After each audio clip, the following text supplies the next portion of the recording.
تو سیگار میکشی؟ بله. دست راستتو بیار بالا. من امیرحسین قسم میخورم به شرافت مادرم، به حقیقت پدرم که دیگر سیگار نکشم. فقط سیگار اعتیاد نداشته باشم. نه دیگه اینجا از دست دادی منو. بس دیگه چی دیگه؟ سیگار میکشی؟ کسی که میخواد نکشه همین الان میندازه زیر پاش لهش میکنه. ندارم الان. تو جیبت هست؟ به قرآن تو کیفت هست؟ خانومت اینجاست. کجاست؟ سیگار کیفشو برداریم بیاریم. سیگار میکشی؟ بعضی موقع. بگو آره یا نه؟ بعضی موقع. میخوام بزنم تو کله. نه بعضی موقع. چند؟ الان قیمتش چنده؟ 100 تومان.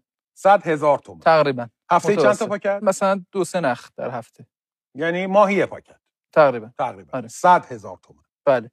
چیزی نیست قبول داری میشه کشید. اون بطری آب چنده؟ اون بطری آب 5 تومان. یعنی میشه چند تا بطری آب؟ 20 تا. من بهت میگم توی روستایی، توی جایی، توی سمنان الان آب ندارن بخورن.